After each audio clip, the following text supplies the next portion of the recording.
cas, ce que j'ai vécu moi comme le plus grand échec, ça a été mes études. J'ai toujours galéré. Je veux aller plus loin, je suis pas très rigoureux, je pense, c'est ce qui m'a un peu bloqué dans pas mal de trucs. Et donc je me suis dit, je pars en autodidacte. C'est quoi ces arbres de compétences, à quoi ça sert, qu'est-ce qu'on peut faire avec, comment j'automatise la création de ces arbres. Et en fait, il y a vraiment, je me suis retrouvé il y a un an, des étudiants qui sont en 3e année, qui ont réussi tous leurs cours, tous leurs examens avec ChatGPT, qui comprennent pas et qui sont en 3e année d'informatique, incapables de faire une boucle, en solo. Moi, ça me fait trop peur de mettre une boîte noire qui décide. J'ai vu qu'il y avait des CEO aussi qui prédisaient qui allait démissionner, des trucs un peu comme ça. Et si c'est pas assez interprétable ces trucs-là, c'est chaud. Moi, je pense que la première fois que j'ai lancé un peu ma R&D un peu comme ça, c'était vraiment extrêmement satisfaisant de pouvoir voir effectivement que naturellement, le bloc de compétences orienté JavaScript et PHP était pas loin. Quand on fait de la cartographie, est-ce qu'il y a des métiers qui sont un peu plus faciles à cartographier que d'autres ?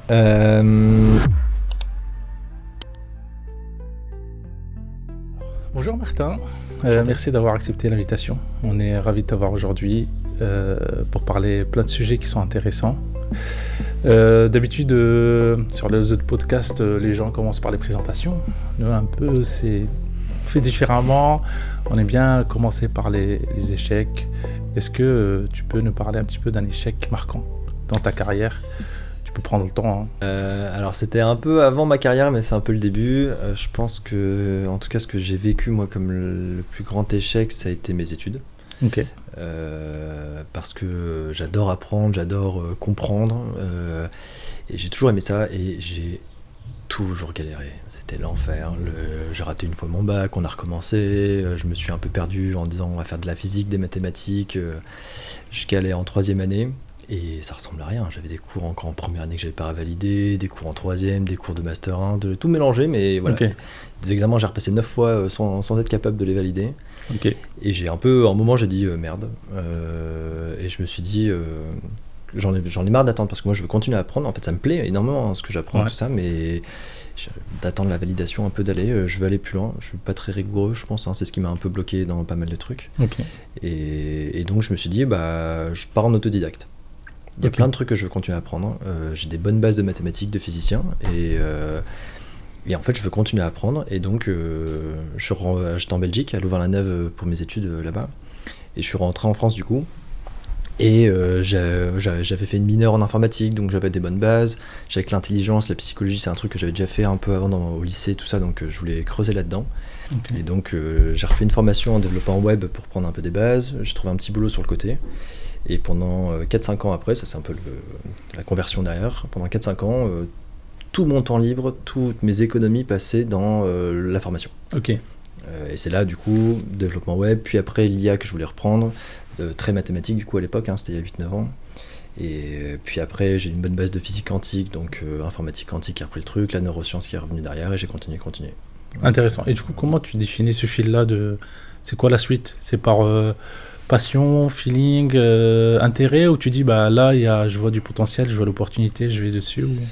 Il y avait plusieurs trucs. Le moteur, ça a toujours été la passion. Okay. Encore une fois, moi, il y avait des questions auxquelles je voulais comprendre, et je pense que vers mes 20 ans, quand dans 18, on a un peu appris sur l'IA, je me suis dit, mais ok, là on parle d'intelligence, et on a des machines qui sont capables d'apprendre.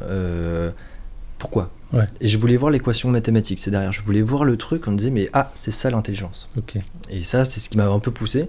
Et en fait, ça a été naturel après de dire, en fait, ok, ça c'est côté machine, mais côté cerveau, il y a quoi ? Quel est le lien ? Qui s'inspire de quoi ? Comment est-ce qu'on peut comprendre l'un avec l'autre ?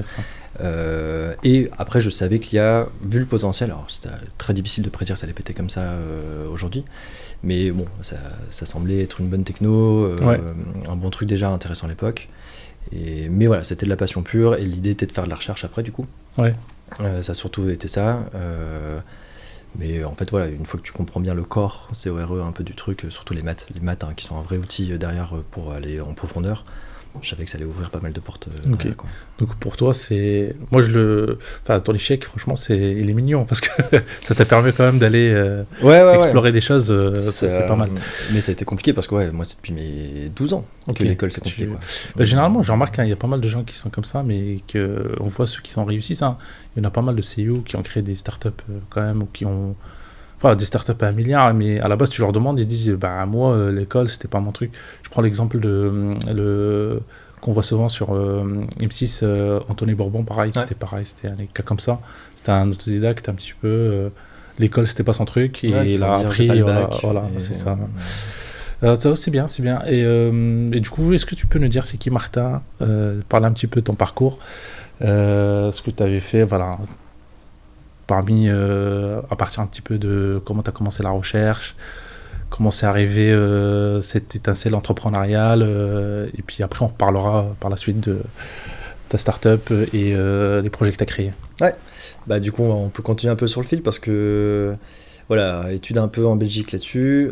J'ai toujours eu des petits projets, petites innovations, trouver un peu des petites astuces un peu comme ça qui m'ont toujours fait un peu marrer. Je pense qu'en quittant mes études, j'avais un projet sur le cloud computing que j'ai fait pendant 1 an. Ok. Et c'était en fait 2 ans avant Shadow. Et c'était un Shadow-like en fait, mobile que j'avais repensé Ok. un peu comme ça. Donc voilà, je l'ai jamais porté suffisamment loin parce que j'avais 20 ans et c'était un peu...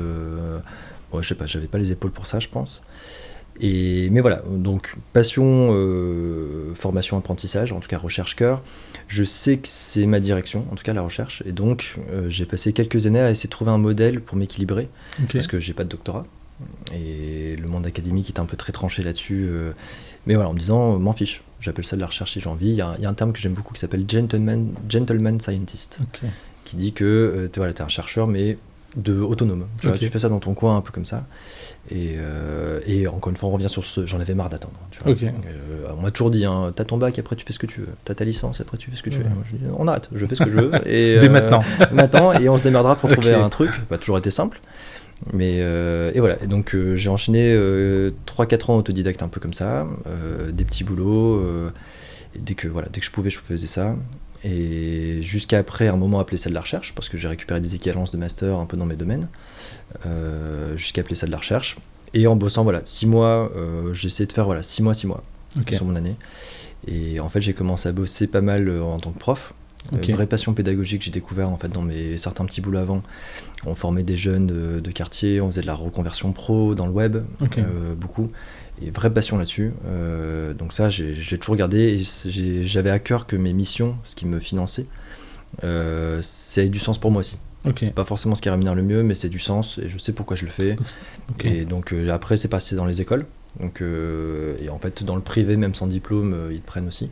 Ok, donc Parce t'alternais que- un petit peu ça, C'est ça. ça te permet de vivre un petit peu. Formation dans les écoles Ok. en freelance, et après petit par petit du conseil.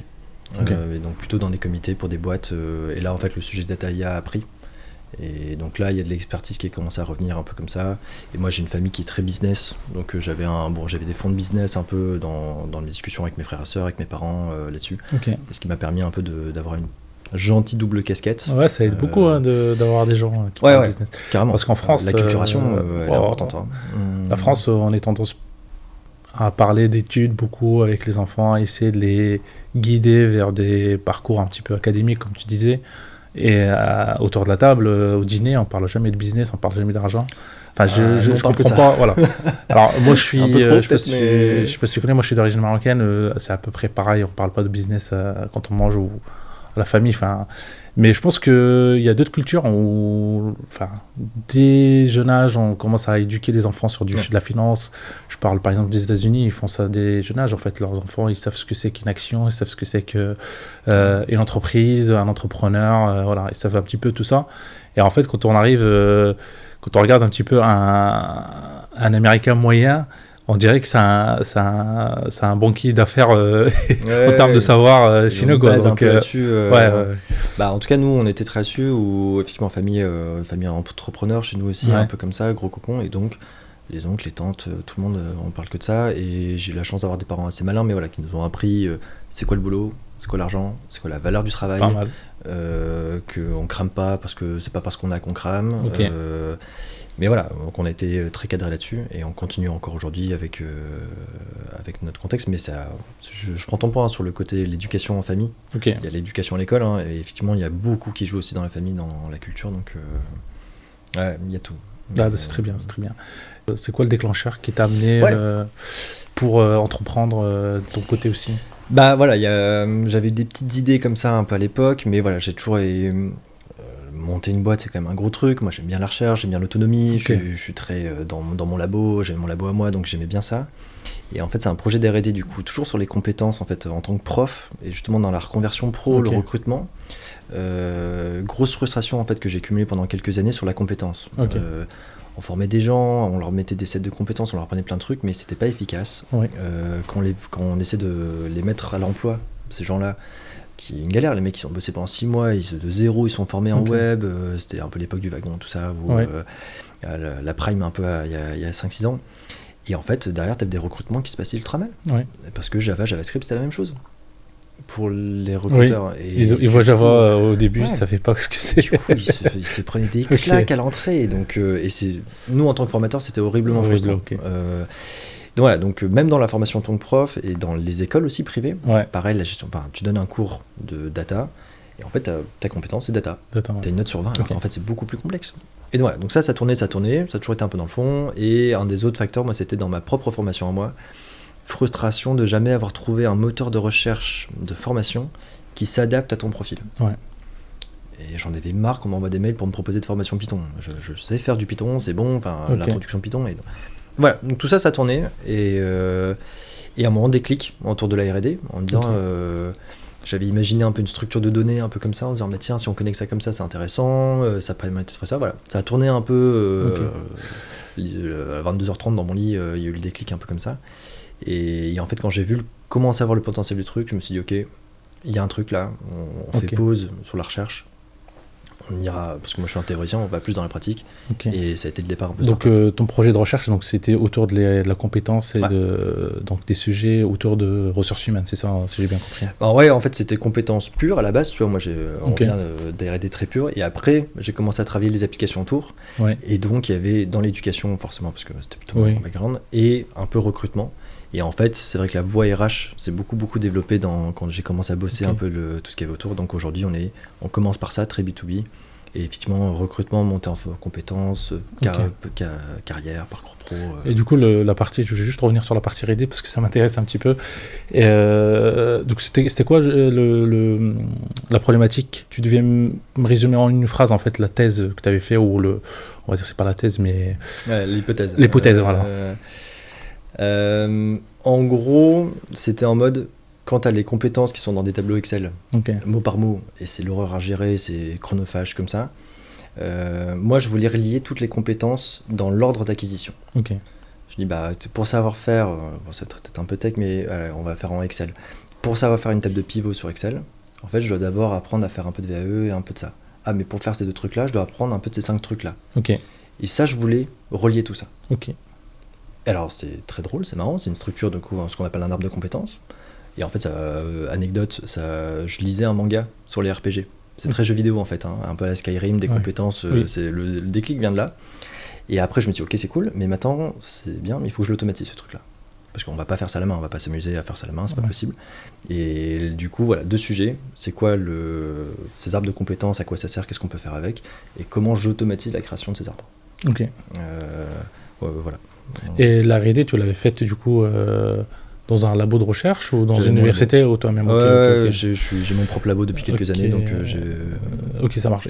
Ce que tu penses en fait de la recherche en général en France, est-ce que actuellement c'est ceux qui veulent faire des projets de recherche, est-ce qu'on a un environnement favorable à de la recherche en France, ou est-ce qu'on peut aller se faire aider par des labos de recherche ou des universités par exemple, ou comme toi ce que tu avais fait? Est-ce que c'est pas plus mal d'aller comme ça parce qu'on a toute maintenant la connaissance sur Internet, on peut avancer sans, quand on a une thèse et qu'on n'a pas besoin de personne? Comment tu vois les choses? Ouais, alors je vais parler avec mon prisme, évidemment. Alors j'ai beaucoup de proches d'amis qui sont allés jusqu'au doctorat, qui ont continué Ok. un peu là-dedans, donc que je vois ça avec eux. On bosse un peu avec les labos, hein, bien sûr, mais il y a le problème français, évidemment, de l'équilibre entre j'ai un bac plus 12 et en fait je touche 2000 € par mois. Oui. C'est chiant, c'est pas le cœur, et la plupart des chercheurs font ça par passion, hein, parce qu'ils aiment ça. On fait Ok. pas un bac plus 12 pour l'argent, en tout cas, et les chercheurs savent que de toute façon c'est pas pour ça que tu le fais. C'est un frein, je trouve, quand même, hein. Et on est en retard sur plein d'autres pays là-dessus. Ok. Et en fait, c'est dans le privé que du coup on se reconvertit. Alors on devient du coup ingénieur, on n'est plus trop dans la recherche, il y a quelques boîtes qui font de la R&D, mais c'est dans le privé que ça se passera, ce truc-là. Donc ça, je trouve que ça, c'est en tout cas une frustration, parce qu'il faudrait mieux valoriser ça. Ok. Encore une fois, mes mots. Et tu parlais de la recherche. Et après, c'est vrai que Tout est en ligne Ok, on a aujourd'hui, et ça n'a jamais été aussi vrai, parce que moi c'était les MOOC, DX, Coursera, compagnie, mais ChatGPT c'est encore plus vrai aujourd'hui. Oui. T'as ton prof assistant personnel disponible H24 qui fait ton truc, enfin c'est génial pour apprendre. Par contre, il faut accepter de comprendre. Et il y en a beaucoup qui apprennent, je pense, alors moi je le vois en tant que prof dans les écoles, ChatGPT, les LLM c'est bien, mais qui du coup copie-colle, on met ça sur un code, j'ai réussi mon exo et je maîtrise plus vraiment ce que je fais. Il n'y a pas de la critique, sens de critique en fait, et de l'analyse. Ouais, et de compréhension pure en fait, qu'est-ce qui s'est passé. Et c'est ok, enfin pour ceux qui veulent s'en servir très brièvement, c'est ça, mais tant que tu ne comprends pas ce qui se passe, tu dépasseras jamais l'IA, le LLM. Et c'est ton plafond de verre. Ouais. Et si tu es ok avec ça, très bien, mais en tant qu'ingénieur, développeur ou chercheur, il faut le dépasser évidemment. Oui, effectivement. Donc il faut s'en servir comme un prof. Et ça, en tout cas, moi, c'est ce que je donne à tous mes étudiants.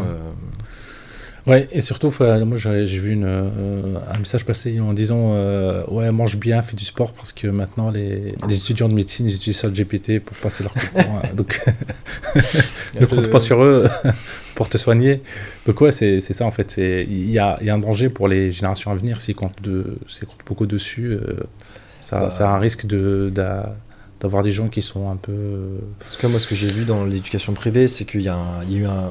Et ce qui n'est pas encore comblé, quand il y a toujours un décalage entre quand l'innovation arrive et que la société s'adapte un peu à l'innovation, ça c'est normal. On aura toujours un camp de retard légalement, éducationnellement. Et en fait, les écoles ont loupé le coche là-dessus. Ouais. Moi, j'étais prof d'informatique, data, IA, web, un peu tout ça.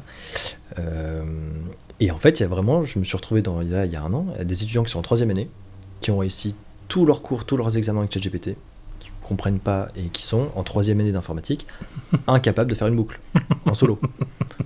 Et ils sont foutus. Aïe, aïe, aïe. Et c'est vraiment, moi j'ai de la peine pour eux parce que en fait tu peux pas les refaire doubler en 2 ans en arrière. Ouais. C'est pas possible, tu peux pas lui annoncer ça. Et en même temps, du coup, coup de bol, les LLM continuent à bien se développer, donc c'est quelqu'un qui sera capable d'utiliser ces trucs-là, quand même de produire des choses, c'est pas rien. Comme on peut servir d'une calculette sans être bon en maths, tu vois, c'est ok. Mais il est foutu en termes de notions. Okay.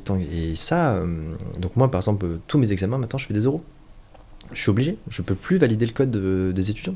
Okay. Et donc je dis ok, vous avez le droit de ChatGPT, comme tu auras le droit à une calculette, même problème. Tu as le droit de ChatGPT, par contre, première règle, vous ne copiez-collez jamais un truc que vous ne comprenez pas. Et la preuve c'est que du coup dans les oraux, ok, ton site web il marche bien, ta data elle marche bien, c'est cool. C'est quoi cette ligne ? Ah tiens, quand tu veux changer le titre en bleu, c'est où ? Truc de CSS basique et tout. Et alors là, t'as pas respecté la règle. Ouais. Donc c'est mort. Ok, ça marche. Alors on va parler un petit peu de la naissance de Skillberg. Donc c'est ta startup que tu as créée du coup suite à ton projet de R&D. Est-ce que tu peux en dire à quoi il consiste, c'est quoi la problématique, ça répond, à qui c'est destiné, etc. Tu peux en dire un petit peu plus. Ouais. Du coup, effectivement, Skillberg, donc ce qu'on fait maintenant, c'est qu'on remonte un logiciel autour de la gestion des compétences. Pour la cartographie des compétences et les référentiels de compétences et les référentiels métiers pour les entreprises. Et on vient du coup essayer de craquer ce problème de la compétence en disant c'est compliqué, c'est pas facile à gérer, on l'automatise pour vous. On a créé notre méga référentiel de compétences et du coup les entreprises, vous avez juste à vous brancher dessus, recréer vos référentiels métiers et après tous vos sujets compétences, il y a une base unique pour gérer ça et donc ça va être recrutement, montée en compétences, est-ce que c'est la mobilité interne, les parcours de carrière. Et en fait, on est capable, grâce à ces fameux arbres, du coup, de dire ça, c'est tes compétences actuelles, tu sais faire ça. Tu veux faire ça, c'est quoi l'écart entre les deux ? Et vu qu'on a tout dans l'ordre, nous, on a juste à retracer les chemins. Et en disant, là, il te manque 83 heures de formation. Voici lesquelles, dans quel ordre, quel prix. Comme ça. Donc, et ça, pour les entreprises, c'est chouette, parce qu'il n'y a pas encore de logiciels qui sont encore très performants pour relier tout ça à un seul endroit. Encore une fois, c'est très long, les métiers changent très vite. Il faut mettre à jour constamment ce référentiel métier. Alors, quand tu as 400, 300 métiers dans ton entreprise, c'est pas possible. C'est un boulot à temps plein. Donc ça, on a cette promesse-là. En disant, nous, on s'occupe de ça. On va les maintenir à jour. On va vous challenger. On va vous alerter quand il y a le métier modifié, que vous n'êtes pas encore là-dessus. Et donc, beaucoup d'héroïs pour les entreprises autour du qualité de recrutement, baisser le turnover, faire grandir les gens, les hommes et les femmes dans les entreprises, les faire monter en compétences, pour repromouvoir un peu cette mobilité interne qui s'est un peu perdue il y a quelques années, mais qui revient un peu à la mode aujourd'hui. Et les entreprises, en tout cas côté RH, comprennent qu'il y a un vrai enjeu là-dessus de mieux maîtriser cette compétence parce qu'on voit tout ce qu'on préfère derrière, quoi. Avec. Ok. Et du coup, tu vois un petit peu pour ceux qui l'utilisent, Skillberg, est-ce qu'ils gagnent quoi en l'utilisant en fait? Bah, soit du coup, on a par exemple des RH qui doivent recruter des techs, mais qui Ok. sont eux-mêmes pas tech, et qui du coup, en fait, ils ont plus besoin de comprendre ces mots-clés, par exemple. Ok. Java, JavaScript, ce que je disais un peu tout à l'heure, Ouais, bah, c'est vrai. moi je te dis exactement c'est quoi la différence. En fait, qu'il y a sur les 1000 compétences de Java et les 800 compétences de JavaScript, il y en a 200 en commun. Donc attention, il y a quand même beaucoup d'écart, c'est pas exactement pareil, alors Ouais. que JavaScript Python, c'est déjà étrangement un peu plus proche. PHP, JavaScript encore plus. Donc ouais, et tout ce que finalement tu as besoin, c'est juste du chiffre de comparaison. Donc Mm. effectivement, sur son CV, il a PHP, moi je cherche JavaScript. Bon, bah en 12 heures de formation, peut-être que je peux le reprendre, Oui. c'est ok. Ouais, Donc ouais. ça déjà, voilà, c'est de l'aide à décision à ce qu'on fait. Ok. Nous, derrière, le logiciel, il sert entièrement à ça. Quelle formation, pourquoi, en combien de temps, les managers qui peuvent s'en servir pour faire de l'évaluation, mais avec une vraie qualité derrière, quoi, Ok. autour de la compétence. Ça marche. Et du coup, pour mettre ça en place, vous avez utilisé quelles technos sont rentrés dans le détail technique Donc ça passe déjà parce qu'il faut remonter notre méga référentiel à nous. Ok. Donc ça c'est beaucoup effectivement d'IA, donc on va parler quelques mots-clés, mais les LLM, donc les ChatGPT et autres, on a notre propre LLM du coup qu'on a fine-tuné là-dessus. Et après ce qu'on appelle du coup en fait c'est du machine learning, hein, mais spécialisé sur le graphe, sur Ok. ces arbres de compétences, pour automatiser tout ce process-là. Et après derrière de l'API, un front, un site web, du serverless côté cloud pour gérer un peu ça, le scaling. Mais voilà, et en fait, ouais, et on a beaucoup de documents, de cours en ligne, de CV, du truc comme ça sur une base de données libre. Et c'est là-dessus qu'on vient s'appuyer pour reconstruire notre méga référentiel à nous. Ok, ça marche. Et j'ai cru comprendre, c'est à peu près des millions et des millions de compétences qui ont été cartographiées, c'est ça? Ça représente, vous m'avez dit tout à l'heure en off, 20 000 compétences En moyenne, ouais. par métier. Donc on multiplie par le nombre de métiers, ça fait énorme. Du coup, ça facilite un petit peu pour celui qui va comparer un CV avec un besoin. Du C'est ça. coup, est-ce que ça facilite parce que on a souvent ce besoin-là de dire, bah moi j'ai une personne en face, mais je suis incapable de dire est-ce que en termes de compétences qui est là, est-ce que ça correspond à mon appel d'offres, à mon besoin de recrutement. Donc là, si j'utilise Skillberg, ça me fait le matching, ça me dit, bah oui, il a certaines compétences, donc ce qu'on appelle les soft skills ou hard skills, qui peuvent amener avec un peu d'accompagnement ou une petite formation à arriver à la formation ou à le profil que vous cherchez en fait. C'est Ouais. ça. Du coup, il y a des gens qui sont quand même compétents, qui passent à côté C'est ça. des offres, parce que malheureusement, la personne en face, elle n'a pas su lire et faire ce lien-là en fait, c'est ça. C'est un problème de communication, hein. C'est pas forcément qu'on a menti ou autre, que le RH est... Mais en fait, voilà, est-ce que le mot JavaScript, le mot Excel, le mot Ok. R, est-ce que je sais le lire? Et donc c'est plutôt un problème de communication pour moi. Et donc nous, voilà, ce 20 000 compétences par métier peut faire peur, mais in fine, sur le CV, il y a 5 ou 6 mots-clés, hein, il n'y en a Ok. pas beaucoup plus. Oui. Mais nous, nos calculs, on sert de cette énorme base pour avoir vraiment un matching le plus précis possible. Ok.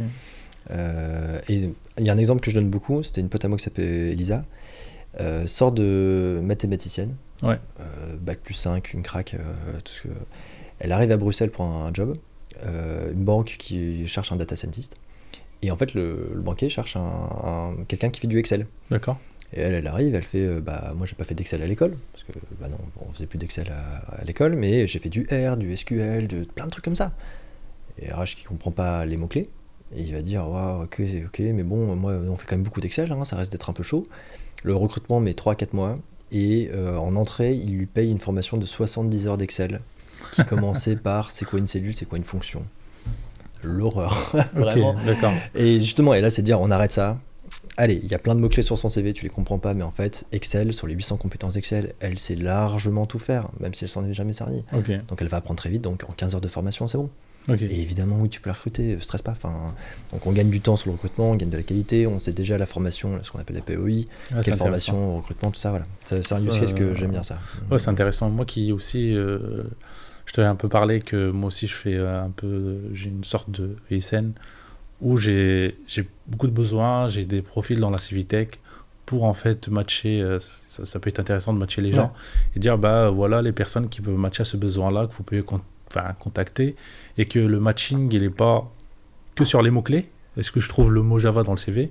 mais plutôt en mode un peu plus profond. Exactement. Donc là où ça vient l'IA, le vectoriel, le graphe, pour dire je fais un matching un peu plus profond et là je sais que c'est tel profil-là, il pourrait faire sens pour ce besoin-là. Ouais. C'est intéressant. Je veux plus dépendre de ce 0-1 très binaire de il y a le mot-clé, il n'y a pas. Non, CRM, il a mis HubSpot. Toi, tu n'avais pas mis HubSpot dans ta recherche, mais t'inquiète, c'est la même chose. Parce que nous, on a tout relié, donc on est capable de savoir ça, naturellement.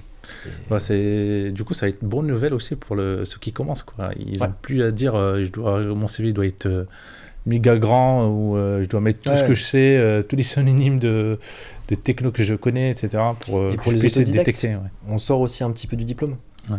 Alors moi qui suis autodidacte, j'aime bien ça aussi, mais voilà, qu'est-ce que tu sais faire et tout comme ça, c'est plus que par le diplôme, on va gérer aussi ça un peu par la compétence, ce recrutement, ou cette montée en carrière même.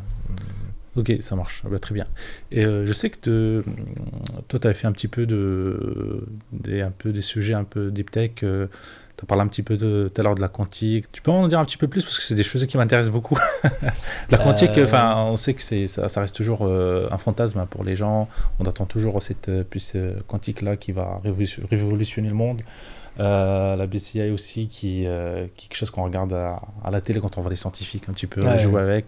C'est intéressant. Et du coup, est-ce que tu l'as fait juste par curiosité, en allant, en tant qu'autodidacte curieux, ou tu avais déjà une idée derrière la tête de monter quelque chose derrière, en fait? C'est un mix de plusieurs trucs. C'est un peu d'opportunisme sur la quantique en particulier parce que quitte à avoir déjà fait un peu de physique quantique avant, et c'est la barrière à l'entrée, donc c'était plus ou moins facile à monter en compétence là-dessus. Pour le coup, l'ordinateur quantique, moi c'était quand même ça le sujet. Il y avait quand même une grosse promesse à l'époque, et moi je pariais un peu dessus sur le quantum AI. En disant, tiens, et encore une fois, c'est une réflexion qui est intéressante, je voulais comprendre aussi un peu comment ça marchait, mais de dire, je veux être prêt quand ce truc-là va arriver, parce que y a un problème de computation, il y a un problème de puissance, et le quantum AI pourra arriver quand même à faire des trucs sympas. Et donc, et je savais que si on devait... Alors, dans ma recherche, il y avait un peu ce truc de je voulais craquer la conscience. D'accord. C'était un peu mon objectif, un peu à très long terme, qui est plus un cap qu'un réel objectif.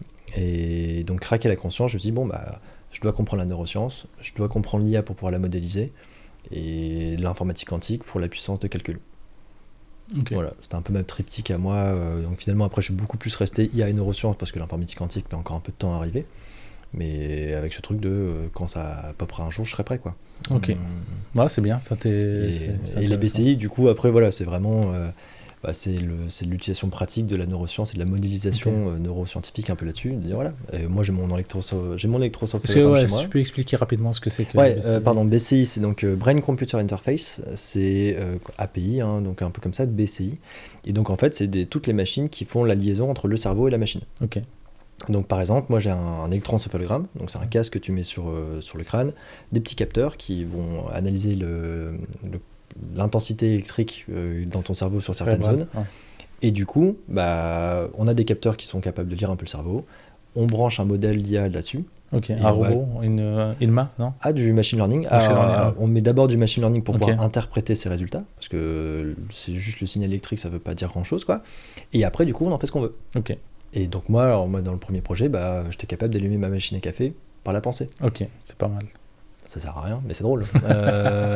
Mais est-ce que ça peut être déjà... c'était le but, après, c'est pour les personnes à mobilité réduite, en fait, pour qu'ils puissent faire des tâches un petit peu quotidiennes par de la pensée. C'est réparer effectivement des paralysies sur le bras. En fait, on peut, du coup, si tu mets un casque plutôt à l'arrière, tu vas par exemple être capable de récupérer les signaux. Souvent, c'est cassé au niveau de la colonne vertébrale. Et en fait, tu vas remettre un capteur Bluetooth, littéralement, qui reconnecte au niveau du bras. Et en fait, qui répare le pont. Et donc, en fait, tu penses à lever ton bras et ça répare le truc. Donc, ça fait partie du truc. Genre le langage. Les gens qui peuvent taper en pensant. On pense aux lettres et ça va taper sur ton clavier. Parce que ceux qui peuvent plus taper à la main, qui peuvent plus parler, c'est des trucs intéressants. Il y a des beaux use cases. Est-ce que l'armée s'intéresse à ce genre de choses ? Alors parce que piloter des engins par de la pensée. Alors là c'est un autre truc qu'on appelle le neurofeedback, qui est en gros, je mets effectivement toujours avec un casque, un truc un peu comme ça. Et en fait, le jeu vidéo s'intéresse aussi beaucoup à ça, mais ça vient un peu du gaming. Je suis en train de faire une action, je lis l'interprétation cérébrale de ce truc-là, Ouais. ça vient aider un modèle, et je recommence. Et en fait, on a une espèce de boucle un peu comme ça. Et donc, bah, je veux tourner à droite, sur un avion de chasse, un moment un peu Ok. prévu, mais il y a du stress et des trucs un peu comme ça. Et est-ce qu'une IA ou un modèle informatique peut t'aider à mieux gérer, mais pas, en fait, c'est pas limité à ton moteur cerveau physique, mais aussi, voilà, l'IA, elle va mieux comprendre ce qui se passe dans ta tête, et elle va t'aider, du coup, à anticiper certains trucs, à corriger ce qui peut se passer. Donc ce neurofeedback est intéressant, et il y en a qui s'en servent un truc qui était assez marrant dans les jeux vidéo. C'était un jeu vidéo à l'époque, mais il y a 2-3 ans. Ils analysaient un peu ton état, Ok. que tu étais plutôt calme, stressé, un peu comme ça. Ouais. Et ils faisaient que le jumpscare dans le jeu d'horreur arrivait pile au moment où tu étais calme. Ok. Et justement, pour que ça soit le plus parfait possible, Ok. tu vois, le jumpscare soit le plus flippant, un peu comme ça. Ouais. Voilà, une espèce de neurofeedback live, un peu comme ça. Et j'ai pas le détail de ce que l'armée fait, mais il y a forcément des trucs. On en est encore loin. Hein. Bon, il y a la plus connue, c'est Neuralink chez Elon Musk, hein, qui fait beaucoup parler, un peu comme ça. Des puces. Mais eux, c'est de l'intrusif, donc c'est dans le cerveau comme ça. Et pour l'instant, c'est ce qu'on appelle, c'est que de l'output. On ne fait que lire et on extrait du cerveau pour faire autre chose. Ok.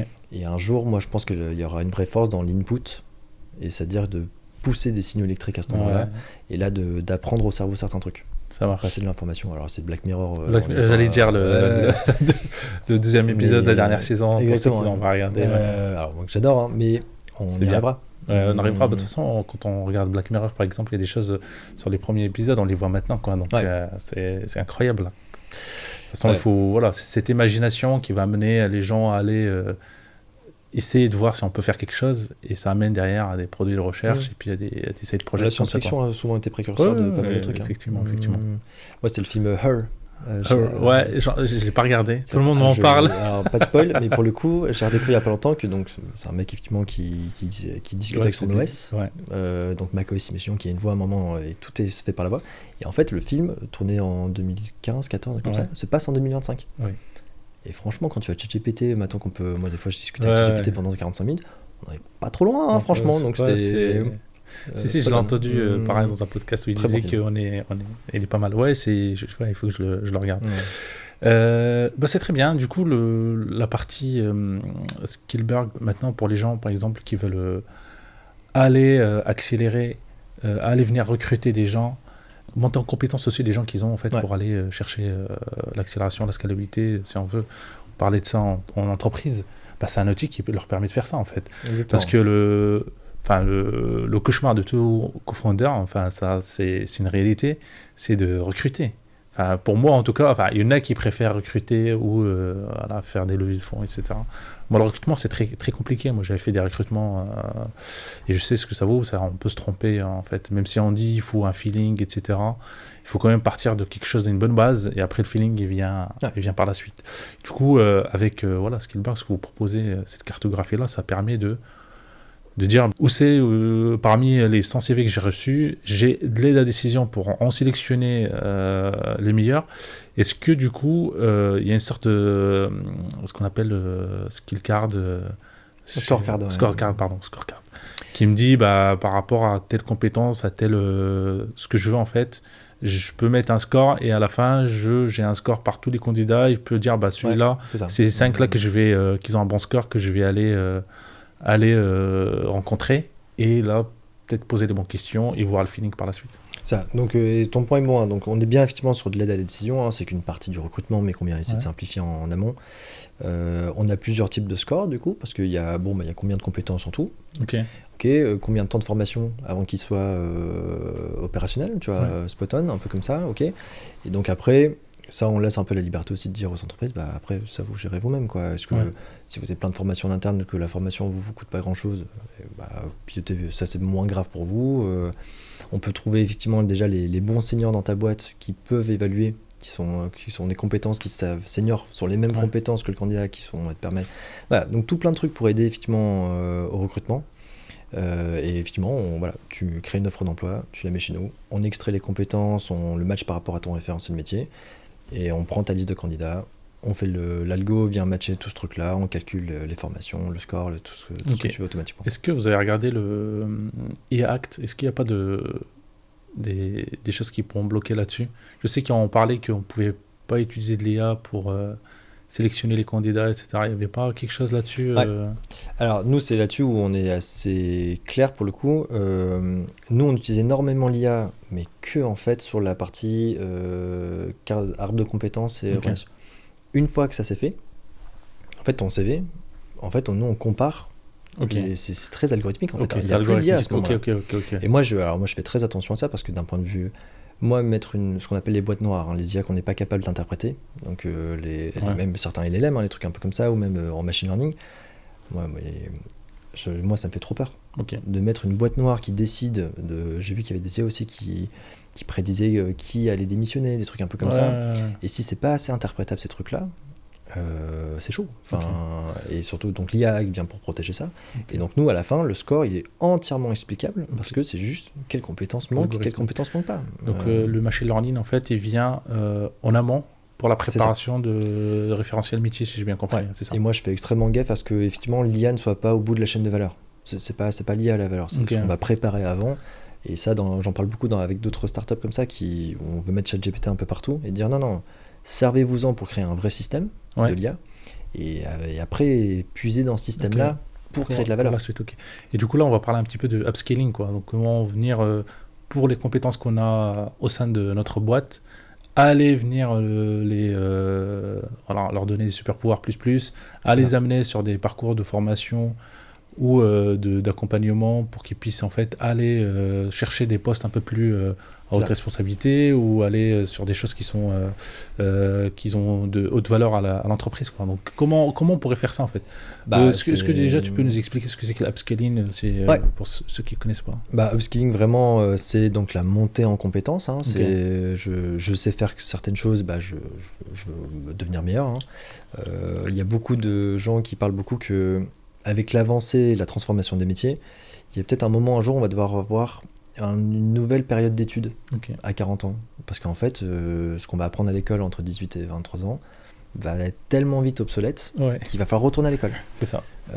Donc voilà, et est-ce que c'est le rôle de l'entreprise du coup d'accompagner là-dessus? Alors l'entreprise a plutôt intérêt parce que du coup ça fait que tu gardes tes collaborateurs, ils restent non obsolètes, ils restent cohérents par rapport au monde du travail et ce que tu as besoin. Voilà, l'upskilling, c'est vraiment cette responsabilité, en tout cas, ce gagnant-gagnant de l'entreprise et du collaborateur, de dire on vous fait monter en compétences, comme ça, vous restez effectivement le plus longtemps, enfin, en tout cas, pertinent, vous créez des choses pour l'entreprise. Et effectivement, nous, on revient un peu sur ces fameux arbres, arbres parce qu'on a l'ordre des compétences. Voilà, tu as un collaborateur, voici ce que tu sais faire, et tu, en fait, décris c'est quoi ton objectif. Moi, je veux faire ça. Voilà, et nous, on calcule le chemin. Et on dit, pour faire ça, c'est ça qu'il faut faire. Est-ce que c'est possible dans ta boîte? Est-ce qu'ils forment là-dedans? Est-ce que c'est à l'externe qu'il faut chercher? Est-ce qu'il faut aller chercher du financement? On calcule le chemin pour y arriver. Ça marche. Et donc, on redonne aussi un peu de pouvoir aux collaborateurs là-dessus. Ça vient pas que du manager qui attend de proposer des choses. Non. Sur ta plateforme, toi-même, tu peux faire ton truc et regarder où est-ce que tu vas aller. Et encore une fois, c'est le moteur de formation. Quelle formation, dans quel ordre? Et pas des formations trop compliquées, pas des formations trop simples, pile le bon niveau, avec les prérequis. Ça marche. Et par rapport aux métiers, quand on fait de la cartographie, est-ce qu'il y a des métiers qui sont un peu plus faciles à cartographier que d'autres? Ouais. Alors ça dépend pas mal de la data qu'il y a derrière aussi, qui nous permet de générer un peu nos référentiels. Et on va plutôt différencier, il y a des métiers plus plats, il y a des métiers plus profonds. Un métier, par exemple entrepreneur, c'est un métier très plat. C'est fait, horizontal. C'est ça, c'est extrêmement horizontal, il faut savoir faire un peu de tout, comprendre un peu tout comme ça. Donc c'est très très très horizontal, parce qu'il n'y a pas beaucoup de prérequis donc, de dépendance pour chaque, donc c'est très plat. Alors qu'on va reprendre la physique quantique, c'est très profond. C'est une série de compétences très ciblées et qui se cumulent, se recumulent, cumulent. Et moi je dis beaucoup quand je donne des cours qu'il n'y a rien de fondamentalement compliqué. Tout est une série de petits problèmes simples. C'est juste qu'il y en a certains qui ont beaucoup de petits problèmes simples. Et évidemment, avant d'arriver en Master 2 physique quantique, tu as dû répondre à tout ça. Mais fondamentalement, il n'y a rien qui est compliqué. On peut avancer. Est-ce qu'il y a... Dans un gars qui n'a pas réussi ses études, attention. C'est relatif. Et alors, est-ce qu'il y a, quand vous avez fait ce travail-là de cartographie, est-ce qu'il y a un métier qui sort comme ça, qui vous a un peu étonné? Vous avez dit que c'est un métier qui est un peu moins coté, quoi. Écoute, nous, on a commencé en cartographiant d'abord tous les métiers tech. Parce que c'est ce que moi je faisais mieux, un peu comme ça. Et moi, je pense que la première fois, j'ai lancé un peu ma R&D un peu comme ça. Donc, une espèce d'énorme cartographie de compétences, ce qu'on appelle un peu une galaxie, un peu comme ça, d'étoiles, un peu comme ça. Ok. C'était vraiment extrêmement satisfaisant de pouvoir voir effectivement que naturellement, le bloc de compétences orienté JavaScript et PHP était pas loin. Et que Java s'éloignait, parce qu'en fait, c'est normal, les sous-compétences qui composent ces trucs-là, finalement, sont assez éloignées, sont pas du tout retirées, donc...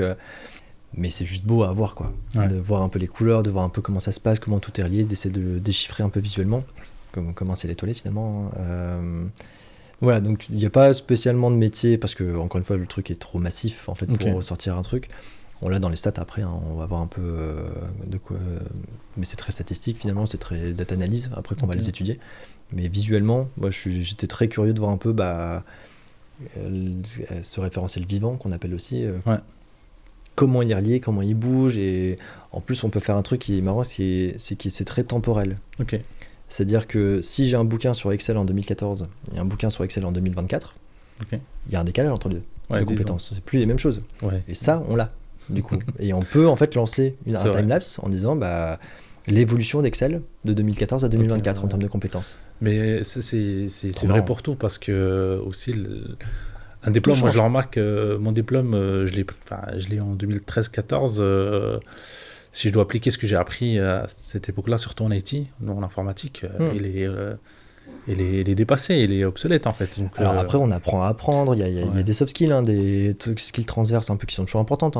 Les ingénieurs informatiques, on apprend à apprendre, et ça c'est un truc qui te reste toute ta vie. Tu vas résoudre des problèmes, des trucs un peu... Mais c'est sûr que le savoir brut, celui-là c'est le plus fragile. Et donc nous, cette comparaison de l'un à l'autre, si je sais que tu as passé ton diplôme dans cette année-là et que tu n'as jamais fait d'Excel entre les deux, je peux mieux aussi savoir, attention, il n'y a plus que 40% de ce qui te reste de l'époque qui est encore utilisable aujourd'hui.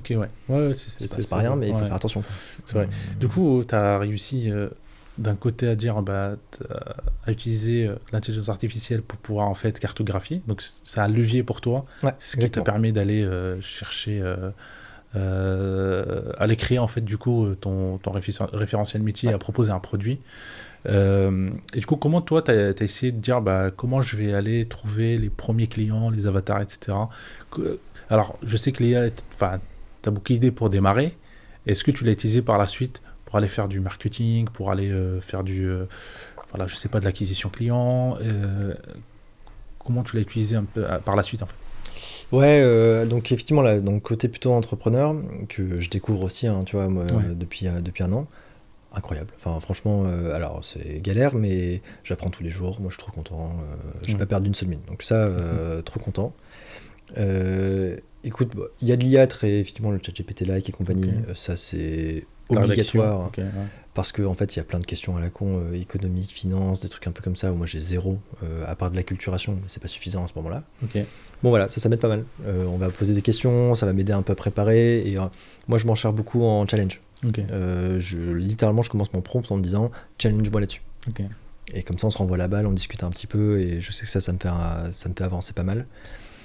Sur du code par exemple, du live coding. Live coding, donc curseur et compagnie, là, tout ce qui te permet de taper un peu plus vite. Moi j'ai vu que ça a beaucoup aidé mes alternants. Du coup aussi là-dessus, accélérer un peu sur les trucs. Il y a quand même, tu copies-colles un truc, tu dis tiens maintenant change-moi ça, genre change-moi de langage là-dessus, passe-moi de ça à ça. Ça permet d'améliorer. C'est quand même propre. Il y a une anecdote marrante, c'est que OIC, je connais OIC, en fait, c'est les responsables du OIC en fait qui ont dans un podcast parlé comme quoi les boîtes maintenant, quand ils veulent recruter, c'est leurs candidats, leurs développeurs n'utilisent pas ces outils du vibe coding, c'est déjà net quoi. Donc pourquoi? Parce qu'ils disent en utilisant ça, tu vas aller trois fois plus vite. Et c'est comme ça que tu vas être plus productif en fait. Donc pour eux c'est un critère de sélection quoi, c'est incroyable. Non, c'est un peu la phrase qu'on dit beaucoup, si tu l'adoptes pas, tu mourras, parce que tu seras effectivement 30 à 40% moins productif que ceux qui s'en servent quoi. Et le marché va plus vite et il faut s'adapter. Il faut s'adapter. Pas facile. Les entreprises parlaient beaucoup des formations à l'IA dans l'entreprise. Parce que là, il faut acculturer les gens, il faut que les gens n'aient pas peur de ChatGPT, qu'est-ce que je peux mettre, comment je m'en sers.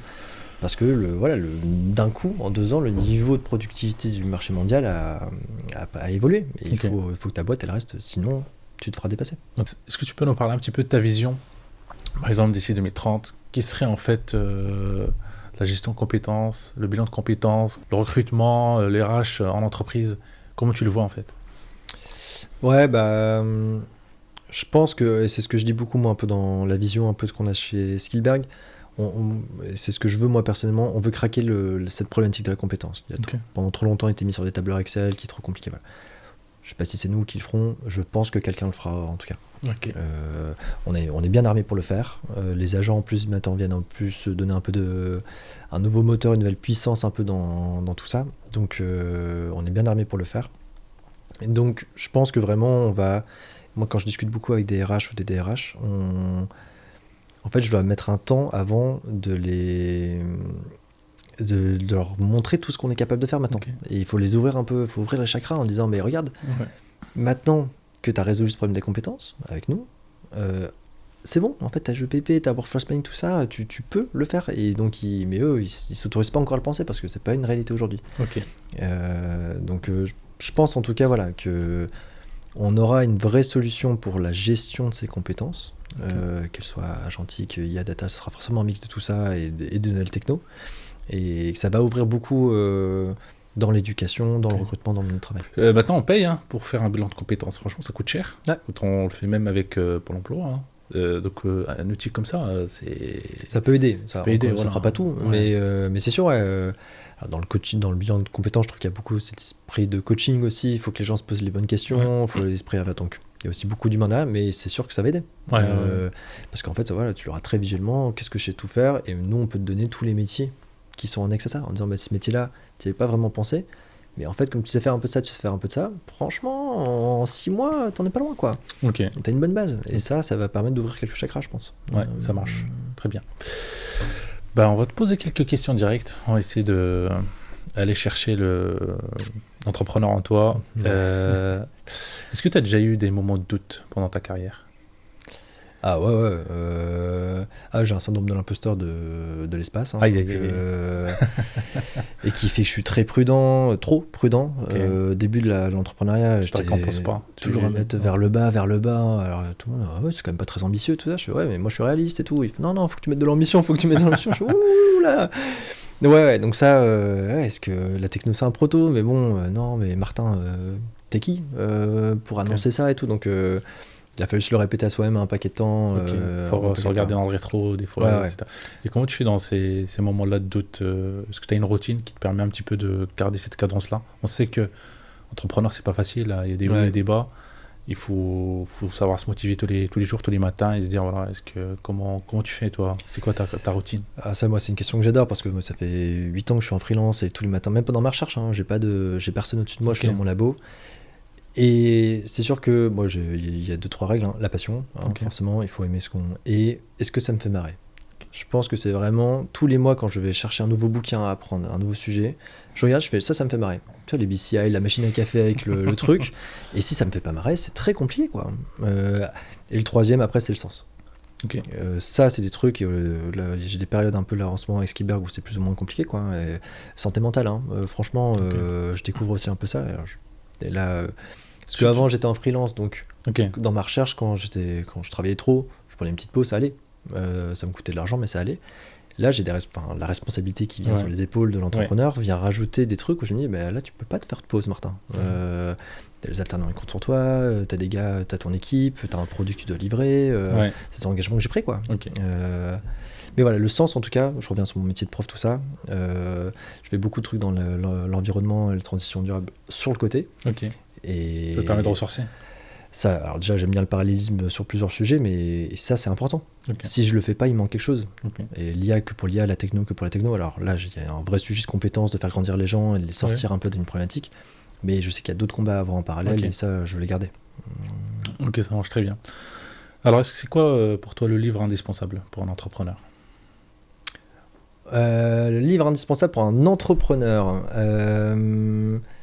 Alors, j'ai mon livre à moi, mais qui va peut-être pas parler à grand monde, mais moi que j'aime beaucoup. Il y a un livre qui s'appelle le Tao Te Ching.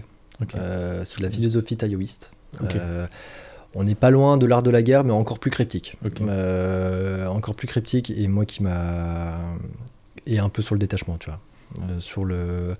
Relax ce que tu fais, sois plutôt en arrière-plan, fais grandir les autres, pousse les autres. Et alors ça, moi, j'ai étudié ça pendant quelques années et on le retrouve, tu vois, dans cette philosophie un peu bouddhiste, zen aussi, un peu comme ça, qu'on voit beaucoup. Et je pense qu'en tout cas, l'un des bouquins, j'ai lu beaucoup de biographies quand j'étais plus jeune, pas beaucoup de littérature malheureusement. C'est pas mal, ça donne de l'inspiration, quoi. Ouais, en fait, il y a des histoires de ouf. Ouais. Tu dis, en fait, parce que j'avais 13-14 ans, je pense, je me dis, mais en fait, les gars, ils ont déjà vécu une vie entière. Ouais. Elles sont là, les histoires à tirer, tu vois, en fait, c'est dommage. Ouais, c'est dans son passé. Et j'étais un grand fan geek boy de Steve Jobs quand j'avais 12-13 ans, on a toujours eu des Macs chez nous, et c'est mon père qui m'a un peu transmis ça. Et je pense que celle qui est le plus longtemps restée avec moi, c'est, il le dit un peu, je pense que c'est le discours à Stanford, où il dit, faites ce que vous aimez, on connectera les points plus tard. Ok. Et je pense que tu vois, dans la recherche, tout ça, c'était de me dire, mais ça me fait marrer, je le prends. Ok. Il y a un cap global, on s'en fout. Et on connaîtra les points plus tard. Ok. C'est vrai. Et moi, j'aime bien ça. C'est la passion. Et ensuite, de toute façon, dès qu'on est à fond dans un truc et qu'on est passionné, ça finit par payer, quoi. Donc, je pense. C'est exactement. C'est une chance aussi de pouvoir le faire. Hein. Ouais. C'est pas que. Et selon toi, c'est quoi le SaaS le plus valorisé? Alors là, j'en ai deux. Moi, en ce moment, j'en parle un peu à 24. Un peu en débat, je sais pas le préféré, Obsidian. Qui est un logiciel de prise des notes, une espèce de notion, mais qui permet en fait très grave, qui permet de connecter les documents entre eux avec un truc très visuel. Et je m'en suis servi 5-6 ans dans ma recherche, qui est un peu mon bébé. Moi, j'adore ce truc-là, une belle communauté, un peu difficile d'accès, mais intéressant. Et en ce moment, c'est Airtable. Airtable, d'accord. Pareil, j'ai faire ça il y a 3-4 ans. Et en fait, comme tu peux écrire un peu de code, automatiser des trucs. Ouais, c'est une base de données courses, ma liste de cours chez moi, elle est automatisée avec Airtable. J'ai des rappels, des formulaires, ça me fait beaucoup rire. Ça fait moins rire ma copine, mais c'est pas mal. ça me fait beaucoup rire. Et du coup, je fais les courses parce que ça me fait rire. Donc, elle y gagne. Très bien. Est-ce que tu as une citation qui te booste le matin? Je pense pas tous les matins forcément, parce qu'évidemment, c'est trop beau là-dessus. Je pense que moi, dans ce qui me fait beaucoup vivre, ça, j'ai trouvé ça pendant mes études. Je suis quelqu'un qui grandit avec un très beau cocon familial, j'ai beaucoup de chance, tu vois, je suis en bonne santé, j'ai pas de problème physique, tout ça, j'ai une bonne famille, j'ai des parents intelligents, des trucs, frères et sœurs adorables. Et je me suis toujours dit à un moment, je veux rendre autant que ce qu'on m'a apporté. Ok. Et ça, c'est ce qui me pousse, je pense, tous les matins. Ok, bah, c'est très bien. Ouais, c'est pas mal. Tu dis que... En fait, si tu veux rééquilibrer dans la société tout ça, il y a de l'inégalité à la naissance, tu vois. Hein. C'est pour ça que je parle de chance beaucoup. Je mérite très peu de choses finalement. Et si tout le monde rend autant que ce qu'il a reçu, il y a des gens qui ont reçu, c'est ok, qui vont du coup recevoir, on peut rééquilibrer ce pourcentage, tu vois. Et moi, j'ai beaucoup à rendre du coup. J'ai vraiment eu beaucoup de chance. Donc, et je pense que c'est un de mes vrais moteurs pour le coup, ça. Ouais, très bien. Toi qui t'es cos et qui code, qui est développeur, etc., tu penses quoi du no-code? C'est quoi le hot take, le préjugé que tu vois souvent et que tu as envie d'en dire un mot? Écoute, écoute, on l'a beaucoup vu nous dans les startups, donc moi, on est incubé à Eura Technologies, qui est un vrai levier du coup pour ceux qui développent pas. Je pense qu'il y a une promesse qui n'est pas encore très claire où les gens s'imaginent que ça sera leur produit final, mais alors que pour le prototypage, parfait, ça fait gagner des heures, et surtout, effectivement, on en parlait un peu en off, mais avec la gentille qui va venir un peu, parce que c'est très compliqué le no-code aussi, hein, parce que c'est très vite limité, et je trouve que les MCP, la gentille, va permettre du coup d'ouvrir un peu ces horizons-là, mais de garder cette simplicité d'utilisation. Et en fait, moi, je suis en train de les remettre en place en interne. Je faisais tout au code à la main, un peu comme ça, et en fait, ça empêche le reste de mon équipe de rebosser. En fait, le site web, tu vois, vitrine qu'on a, moi j'ai appliqué ce que je connaissais, hein, React, Vercel, paf.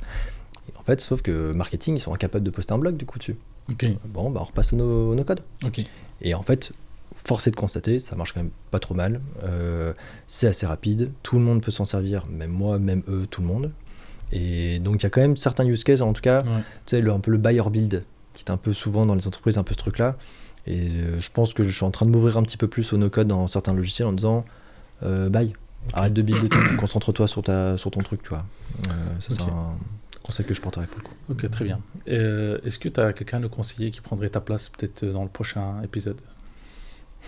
Alors là, peut-être, c'est pas obligé que tu le connais. C'est une personnalité que tu dis, ça serait bien qu'il soit là.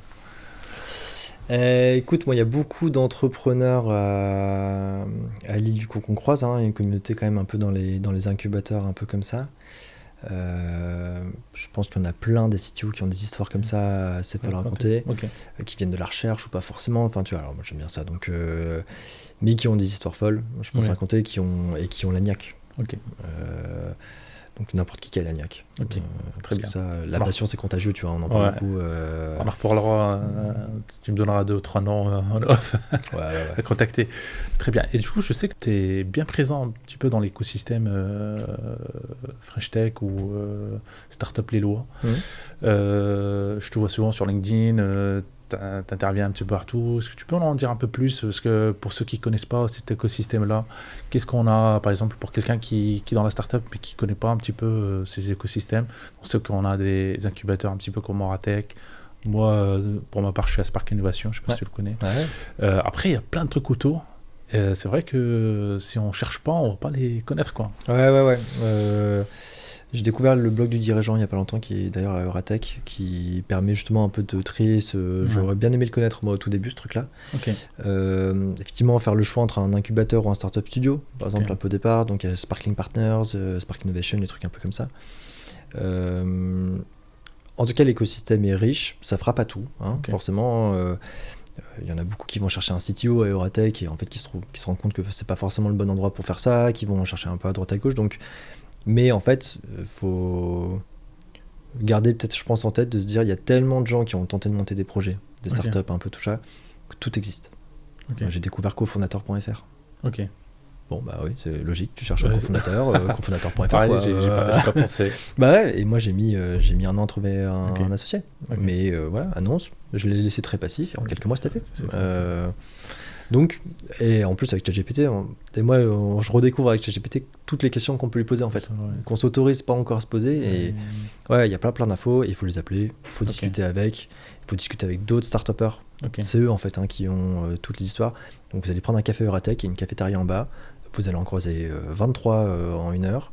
Parlez. Tout est là. Marche. C'est une question que je pose souvent aux gens qui lancent des startups en France. Est-ce que tu penses que la France c'est le pays idéal pour lancer ces startups quand on voit un petit peu ce qui se passe ailleurs, quand on regarde un petit peu le Moyen-Orient, quand on regarde aussi les États-Unis qui mettent de l'argent, il y a un écosystème qui est riche et pousse vers ça, et aussi il simplifie un petit peu cette partie administrative pour que les startups puissent en fait aller de l'avant et s'en passer en fait de cette bureaucratie qu'on a aussi en France. Qu'est-ce que tu en penses de tout ça? Écoute, on parlait en plus un peu d'environnement, d'écosystème. Nous, on a eu la chance d'avoir une subvention de la BPI, tu vois, qui est quand même venue un peu nous aider au départ. On a eu Odéfi qui nous accompagne. On est lauréat Odéfi depuis décembre. Odéfi, c'est dans Lille, c'est juste à la CCI à Lille. Et en fait, c'est en partenariat aussi avec la BPI. Et en fait, c'est un prêt d'honneur et de l'accompagnement humain. C'est surtout ça, c'est l'accompagnement humain, tu vois, qui compte derrière. Et voilà. Par contre, il y a un jury à passer, il y a des trucs à faire. Enfin, faut que ce soit un projet qui tienne la route. Et voilà, c'est un prêt d'honneur, de l'accompagnement, des mentors qui viennent un peu te challenger comme ça. Donc tout ça, c'est ce qui va quand même pas mal aider à convertir un peu ce début qui peut être un peu compliqué, les premiers recrutements, un peu faut tenir la première année, tu vois, un peu. Et si t'as pas trop d'économie, faut bien que ça vienne de quelque part, quoi. Par contre, effectivement, beaucoup de documents. Ça prend toujours plus de temps que ce qu'on pense, et des trucs comme ça, donc il y a évidemment une volonté à simplifier comme ça, mais ils se protègent. Ce que je comprends aussi, c'est un jeu, ils se protègent aussi eux-mêmes parce qu'ils ont énormément de demandes, c'est de l'argent potentiellement prêt un peu gratuit, donc tout le monde vient chercher, tout le monde essaie de défendre son idée en disant c'est la meilleure idée du monde. Donc bon, c'est un espèce de dilemme du prisonnier entre les deux, là, où les deux essaient de se défendre comme ils peuvent, quoi, mais... Ok, très bien. Peut-être un conseil à dire à toi d'il y a un an. Conseil de moi il y a un an, je pense que...